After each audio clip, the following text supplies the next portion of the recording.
1997 after this break.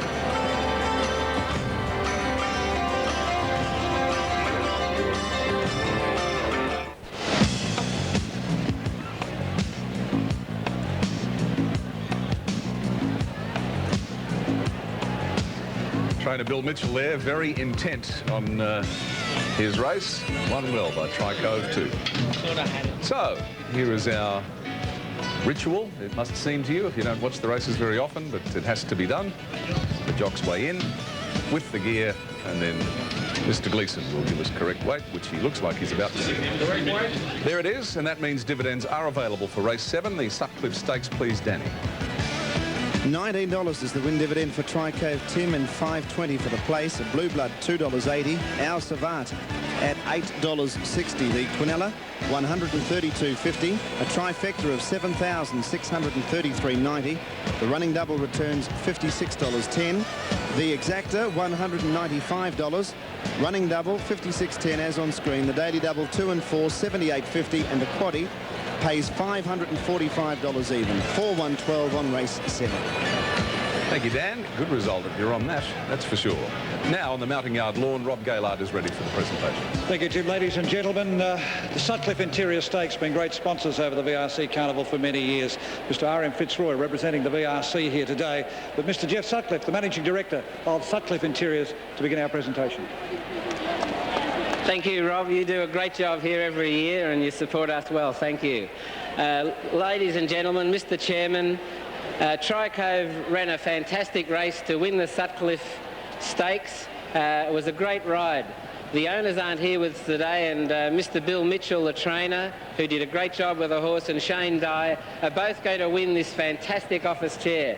It's our most popular chair. It's probably the best chair sold in the industry in Australia. Sutcliffe Interiors are very proud to have participation in this carnival.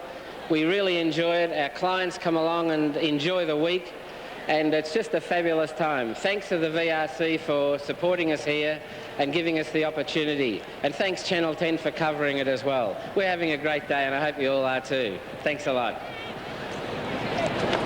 And there is the view from the Whitman's Lightship as we watch Tri-Cove stretching away at the end of the race. Blue Blood, not a bad effort in second placing.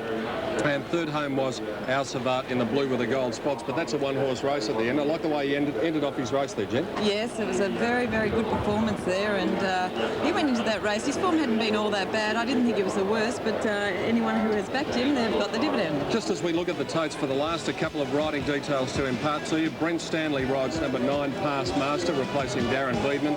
And the rider for the bottom one, Nitro, is Craig Dinn. So B. Stanley on 9, Craig Dinn on 17. What did you like? Well, I'm going with number 11 here, Regal Conspiracy. This horse is race fit, been racing very well. Hasn't had a great deal of luck at his last couple of starts. Number 10, Raging Force, his last 2 runs have been good as well. And number 8, Jimity, not a great deal of luck for him either at Moonee Valley. So 11, 10 and 8. I thought Fonzarelli, if you wanted just to have something each way for an interest at big odds in the last, he might be the one. Well, Tim Gossage is standing down under that tree. Well, hopefully he is. And he'll be able to tell us exactly what's going on after the 7th and before the 8th. I'm standing under the tree, Peter, because there are a few spots of rain, but it's not too heavy. Hopefully we'll get through unscathed. Great result for the bookies with Tri-Cove. A couple of days late for me. We were on it the other day and it went awful as far as I was concerned. At this stage, a very open race. If you're not in front coming to the last, good luck. And there's a tip around for number 7, Space Cash, who won at Werribee last Wednesday. Thank you to Tim Gossage in the betting ring. And Tim, as we come back to you, I said it was going to be a big crowd here on Oaks Day. Last year they broke the record and they smashed the record, 67,000. Yes. The crowd this year, 75,482. That beats Derby Day as well. Sensational crowd. It's becoming just the second biggest day of the carnival, Tim. Amazing crowd on a working day. Well, Peter, RDOs and DOs today. I wonder how many sickies tomorrow. I think there might be a few. And they're about to get wet too, Tim. I can tell you the raindrops are just starting down here now. All right, take cover and I'll take over for a moment or two. Thank you, Pete. We've been concentrating on the young designers. If you've been watching us all week, this year during Melbourne Cup week, here's Lynn Talbot with the latest collection. Yes, I have some fabulous young designers here. Firstly, Andrea Yasmin. And, hey, a great outfit here worn by Garland. Congratulations. Thank you. What's it actually made of? It's a lace stretch.